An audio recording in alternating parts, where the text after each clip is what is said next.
Hello friends, welcome to my YouTube channel only chemistry. पहा, पाठीमागच्या व्हिडिओमध्ये आपण लॉज ऑफ केमिकल कॉम्बिनेशन जे काही 5 लॉ आहेत ते 5 लॉ आपण त्या ठिकाणी पाहिले. पहा, law of conservation of mass, त्याच्यामध्ये रिएक्टंटचं जे मास आहे तेच काय तर आपल्या प्रोडक्टचे तर ते पाहिलं आपण. नेक्स्ट पाहिलं आपण पहा लॉ ऑफ डेफिनेट प्रपोर्शन, म्हणजे दोन कंपाऊंड असतील ते कंपाऊंड एक आर्टिफिशियली प्रिपेअर्ड आहे, एक नॅचरल आहे. तर दोघांचं जे काय एलिमेंटचं कॉम्पोजिशन असेल, प्रपोर्शन असेल ते काय आपलं डेफिनेट राहतं. हे आपण एक्झाम्पल घेऊन पाहिलेलं पहा. नेक्स्ट आपण पाहिलेलं पहा law of multiple proportion. Multiple proportion मध्ये काय पाहिलं आपण, दोन एलिमेंट आहे पण वेगळ्या प्रकारे कंबाईन होतात आणि दोन कंपाऊंड तयार होतात. तर दोघांमध्ये जो काय बी इलेमेंट असतील त्या बी इलेमेंटचा रेशिओ एका होल नंबर्स मध्ये असतो ते आपण पाहिलं. त्याच्यानंतर Gay Lussac's law of gases volume तो पाहिला. त्याच्यामध्ये जे काही व्हॉल्यूम्स असेल पहा, रिएक्टंट असतील किंवा त्याच्यामध्ये जे प्रोडक्ट्स मिळतात त्याचं जे काही व्हॉल्यूम असेल त्या व्हॉल्यूमचा काय असतो सिंपल रेशिओ असतो. आणि लास्ट आपण लॉ पाहिलं पहा ॲव्होगॅड्रो लॉ. त्याच्यामध्ये आपण पाहिलं की इक्वल नंबर ऑफ व्हॉल्यूम सारखा असेल तर त्याच्यामध्ये असणारे नंबर्स ऑफ मॉलिक्युल्स काय असतात सारखे असतात. इथपर्यंतचा भाग आपण पाठीमागच्या व्हिडिओमध्ये पाहिला होता. आता आपण पाहणार आहे नेक्स्ट पॉइंट आहे आपला पहा डाल्टन्स ॲटॉमिक थेअरी. या वर्षापुरती ही ड्रॉप केलेलं आहे कोविड-19 मुळे, पण आपल्याला घेणं आवश्यक आहे. पहा Dalton's atomic theory. In 1808, Dalton published a new philosophy in which he proposed following feature. Naveen philosophy म्हणजे नवीन सिद्धांत मांडला 1808 मध्ये. मग त्याचे काय गृहीतक आहे ते याप्रमाणे पहा. Matter consist of tiny individual particle. Matter कशापासून बनलेलं आहे, टायनी इंडिव्हिज्युअल, त्याचे भाग होत नाही, आर कॉल्ड ॲज ॲटम. आणि त्या पार्टिकलला आपण काय म्हणतो ॲटम्स म्हणतो. मग ॲटमची डेफिनेशन काय होईल, atom is tiny individual particle. The tiny individual particles of matter are called atoms. त्याला आपण काय म्हणतो ॲटम्स म्हणतो. Next point, all atom of given element have identical properties. मग एखादा एलिमेंट आहे, कार्बन आहे सपोज, आता कार्बनचे जे काही ॲटम्स असतील याचे जे काही प्रॉपर्टी असतील तर सगळ्या काय असतील त्याच्या सारख्या असतील. किंवा atoms of different element have different properties. आता कार्बनचा एक ॲटम आहे, हायड्रोजनचा आहे, ऑक्सिजनचा आहे, याच्या प्रॉपर्टी काय असतील वेगवेगळ्या असतील. They have a different properties including mass. त्याचं मास सुद्धा काय असणार प्रत्येकाचं वेगवेगळं असणार आहे. मग कार्बनचे जे काही वेगवेगळे ॲटम्स असतील त्या सगळ्याचं मास सेम असणार आहे, पण कार्बनचं एक आहे, हायड्रोजनचं आहे, ऑक्सिजनचं आहे, याच्या प्रॉपर्टी काय येणार आहेत वेगळ्या येणार आहेत, म्हणजे त्याचं मास सुद्धा काय त्या ठिकाणी वेगवेगळं असणार आहे. Compound are form when atom of different element combine. Compound कधी फॉर्म होईल, ज्या वेळेस डिफरंट एलिमेंट आहेत ते कंबाईन होतील. सपोज आता पहा या ठिकाणी आपण पाहूया हायड्रोजन आहे, हा काय होईल वॉटर बरोबर ऑक्सिजन बरोबर कंबाईन झालं आणि काय मिळेल आपल्याला या ठिकाणी वॉटर मिळालं. म्हणजे वॉटर काय झालं हा कंपाऊंड झाला. पण हे कधी फॉर्म झालं, ज्यावेळेस हायड्रोजन आणि ऑक्सिजन दोन एलिमेंट काय झाले कंबाईन झाले त्यावेळेस काय मिळालं आपल्याला वॉटर मिळालं. Chemical combination involves only reorganisation of atom. इथे काय होतं रिऑर्गनायझेशन, एकाकडून दुसरीकडे जातात. सपोज आता आपण एक एक्झाम्पल घेऊया. या ठिकाणी पहा carbon plus oxygen CO2, carbon आहे ऑक्सिजन आहे, कार्बन आहे ऑक्सिजन. फक्त त्याचं काय झालं रिऑर्गनायझेशन झालं, चेंज झालं. याच्यामध्ये मास तेवढंच आहे दोघांचं, त्याच्या ज्या काही प्रॉपर्टी असतात त्या प्रॉपर्टीज चेंज झाल्या. याला म्हणतो आपण रिऑर्गनायझेशन ऑफ ॲटम. त्या ठिकाणी ॲटमचं काय होतं रिऑर्गनायझेशन होतं. अशा प्रकारे हे डाल्टनच्या ॲटॉमिक थेअरी बद्दल सांगता येईल. आणि डाल्टनची ॲटॉमिक थेअरी व्हेरीफाईड आहे कशासाठी, जे काही 5 आपण लॉ पाहिले त्या 5ही लॉ साठी ही काय आहे थेअरी व्हेरीफाईड आहे. आता नेक्स्ट पॉइंट आहे आपला पहा atomic and molecular mass. Atomic mass आणि मॉलिक्युलर मास बद्दल आपल्याला काय सांगतील पहा. आता you know about the terms atoms and molecule. Thus it is appropriate here to understand you we mean by atomic and molecular mass. आपण पहा याच्या पूर्वी ॲटम्स पाहिलेलं आहे आणि मॉलिक्यूल पाहिलेलं आहे. ऍटमचं मास म्हणजे ऍटॉमिक मास आणि मॉलिक्यूलचं मास म्हणजे मॉलिक्युलर मास. तर सुरुवातीला आपण पाहूया ऍटॉमिक मास. तर ऍटॉमिक मास काय आहे आपण पाहूया काय म्हणलेलं आहे याच्यामध्ये. Every element has a characteristic atomic mass. प्रत्येक इलेमेंटला काय असतं, एक ठराविक मास असतं. ते ठराविक मास म्हणजे त्याचं atomic mass. Atomic mass is the mass of an atom. Atomic mass म्हणजे काय, त्या ऍटमचं मास किती आहे. It is actually very small. For example the mass of one hydrogen atom is 1.6736 into 10⁻24 gram. हे जे काय ऍटमचं मास आहे ते अगदी कमी आहे.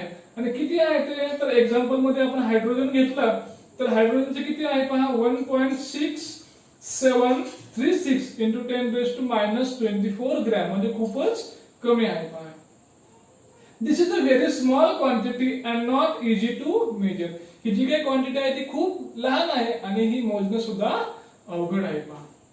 In the present system, mass of an atom is determined relative to the mass of carbon-12 atom as a standard, and this has been agreed upon in 1961. मग एखाद्या सबस्टन्सचा आपल्याला मास मोजायचा किंवा ऍटॉमिक मास मोजायचं तर ते काय केलं जातं, एखादा स्टँडर्ड इलेमेंट बरोबर कंबाईन मेजर केलं जातं. मग या ठिकाणी आपण कार्बन 12 ला काय केलं, स्टँडर्ड त्या ठिकाणी कन्सिडर केलेलं आहे. In this system, an mass of carbon is assigned to a mass exactly 12 atomic mass unit. मग काय केलं, कार्बनचं जे काही मास असेल ते किती कन्सिडर केलं आपण, तर 12 atomic mass unit. And all other atoms of other element are given relative atomic mass to that of carbon 12. आणि मग बाकीचे जे काही इलेमेंट्स असतील त्याला काय केलं जातं, कार्बन 12 बरोबर त्या ठिकाणी कंपेअर केलं जातं. atomic mass is expressed in AMU, that is atomic mass unit. मग हे जे काय मास असेल ते कशामध्ये एक्सप्रेस करतो आपण, atomic mass unit. atomic mass unit. One atomic mass unit is defined as mass exactly equal to 1/12 of mass of one carbon 12 atom. एक AMU म्हणजे किती, तर 1/12 to the mass of one carbon 12 atoms, means 1 AMU equal to 1/12 into mass of one carbon.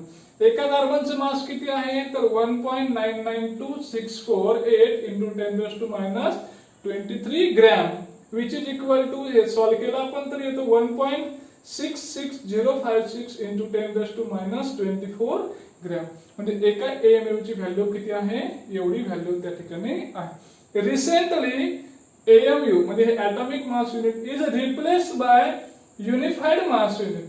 सध्याच्या काळामध्ये काय केलं, हे AMU हे फार पूर्वी वापरायचे, याच्या ऐवजी युनिफाईड मास युनिट वापरतो. They are also called as Dalton, किंवा त्याला आपण काय म्हणतो, डाल्टन म्हणतो. आणि त्याचा सिम्बॉल आहे पहा, युनिफाईड मासचा U आहे किंवा डाल्टनचा DA. अशा प्रकारे आपण काय करतो, हे ऍटॉमिक मास बद्दल या ठिकाणी पाहतो. किंवा मॉलिक्युल्स घेतला तर ते मॉलिक्युलचे काय आहे, मॉलिक्युलर मास असेल. चला पुढे जाऊया पुढच्या पॉइंट कडे.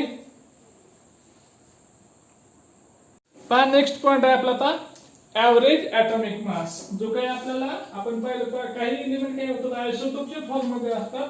म्हणजे आयसोटोपच्या फॉर्म मध्ये असतील त्याचं ऍटॉमिक मास आपण ऍव्हरेज करून काढत असतो. पहा सरासरी घेत असतो. पहा 4 एलिमेंट आहे आपल्याकडे, तर हे करतो आपण 4 ला बेरीज करतो आणि त्याला डिवाइड 4 ने करतो. तसं इथं सुद्धा सिंपल टेक्निक आहे. पहा element may exist in more than one isotopes.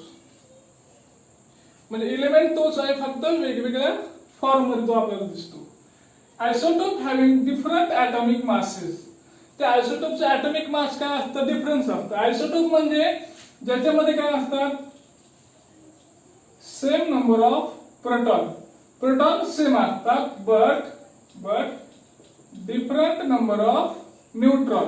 Proton सारखे असतात पण त्याच्यामध्ये न्यूट्रॉन्स काय असतात, वेगळे असतात. त्याला म्हणतो आपण आयसोटोप. मग काही एलिमेंट काय होतात, वेगवेगळ्या आयसोटोपच्या फॉर्म मध्ये एक्झिस्ट असतात. The atomic mass of such element is taken as average atomic masses of isotope. मग त्या एलिमेंटचं atomic mass घेताना आपण काय करतो, त्या सगळ्याचे काय घेतो, ऍव्हरेज घेत असतो का. For calculation mass of isotope and its relative abundance is taken into consideration. मग त्याचं जे काही कॅल्क्युलेशन करतो आपण ते काय मास ऑफ आयसोटोप, त्या आयसोटोपचं mass and its relative abundance is taken into consideration which is called average atomic mass. त्यालाच काय म्हणतो आपण ऍव्हरेज ऍटॉमिक मास म्हणतो. त्याचं एक्झाम्पल घेतलेलं. For example isotopes of carbon, कार्बनचे आयसोटोप आपल्याला दिलेले आहेत पहा या ठिकाणी. कार्बन 12, कार्बन 13 आणि कार्बन 14 साइड पहा या ठिकाणी. याचं ऍटॉमिक मास दिलंय 12, 13.00335 and 14.00317. Its relative abundance is 98.892%, 1.108% and 2 into 10⁻⁻10%. याचं ते काय झालं अबंडन्स झालं, म्हणजे जेवढ्या प्रमाणात ते आपल्याला नॅचरल मध्ये आढळतं. Average atomic mass is calculated as atomic mass into relative abundance of one isotope divided by 100 plus atomic mass of second isotope into abundance of that element divided by 100 plus the mass of third isotope divided by into relative abundance of that element divided by 100. म्हणजे सगळं आपण त्या ठिकाणी भरून घेतलं. हा पहिला isotope, first isotope, हे त्याचं ऍव्हरेज, त्याला डिवाइडेड बाय 100. हा सेकंड आयसोटोप, हे त्याचं अबंडन्स, त्याला डिवाइडेड बाय 100. हा आपला थर्ड आयसोटोप, हे त्याचं अबंडन्स, त्याला डिवाइडेड बाय 100. हे आपण सगळं सॉल्व केलं, त्याला डिवाइड केलं, तर हे आपल्याला मिळतं पहा 12.011 U. हे त्याचं काय झालं ऍव्हरेज ऍटॉमिक मास. ऍव्हरेज ऍटॉमिक मास अशा प्रकारे हे आपल्याला फाइंड आउट करता येईल ऍव्हरेज ऍटॉमिक मास. चला पुढच्या पॉइंट कडे जाऊया, मॉलिक्युलर मास कडे जाऊया. चला नेक्स्ट पॉइंट आपला मॉलिक्युलर मास.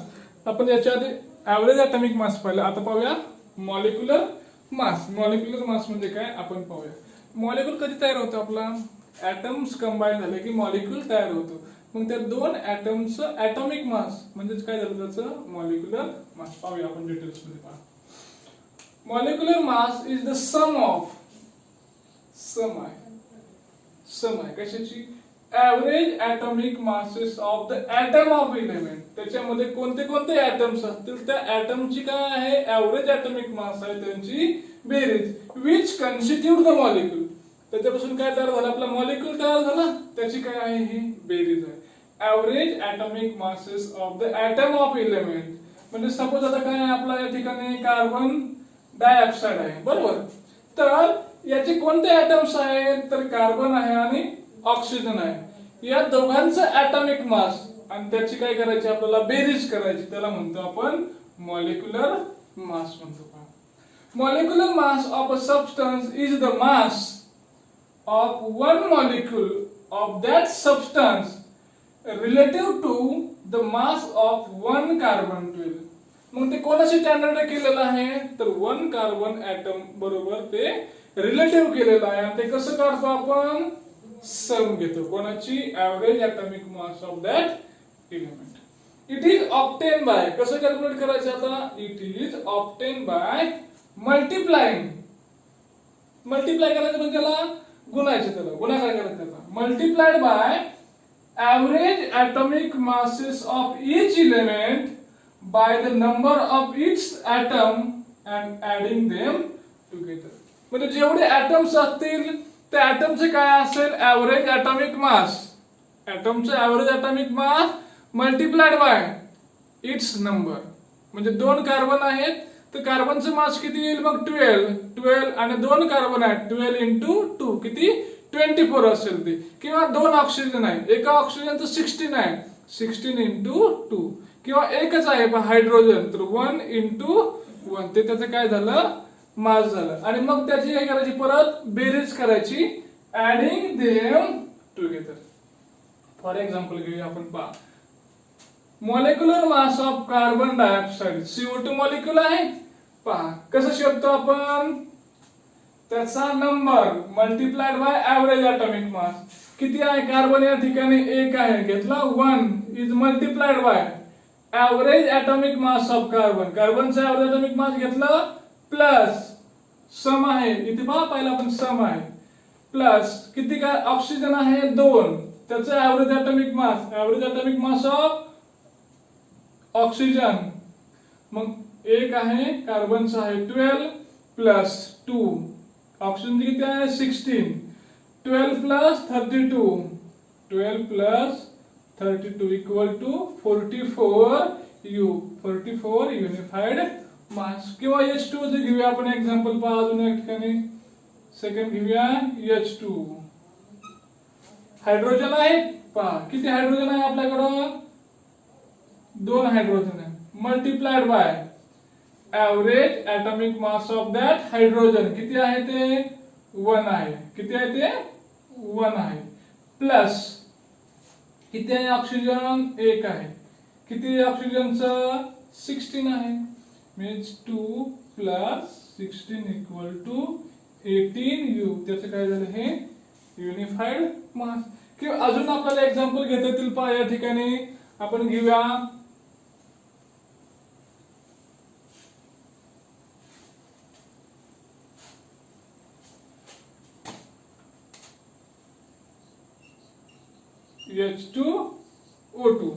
H2O2 1 into किती हायड्रोजन आहेत 2 आहेत प्लस किती ऑक्सिजन आहे 2 into 16 बरोबर 2 प्लस हे किती आहे आपल्याकडं 32 ठीक आहे ना 16 into 32 इक्वल टू 34 युनिफाइड मास हे झालं H2O2 चा मास या ठिकाणी अशा अजून एक्झाम्पल्स आहेत सॉल्व्ह केले की तुम्हाला ते हळूहळू लक्षात येईल याच्यावर काही प्रॉब्लेम्स आहेत पहा ऍव्हरेज ऍटॉमिक मास वरती ते सुद्धा तुम्ही काय करा सॉल्व्ह करा या ठिकाणी पहा मग आपण आज जे काही पाहिलं ते तुम्ही सॉल्व्ह करा निश्चितपणे तुम्हाला ते परीक्षेत सुद्धा सॉल्व्ह करता येईल पहा चला व्हिडिओ आवडला तर नक्की लाईक करा आणि रेग्युलर अपडेटसाठी चॅनलला सबस्क्राईब करा शेअर करा आणि कमेंट करा थँक्यू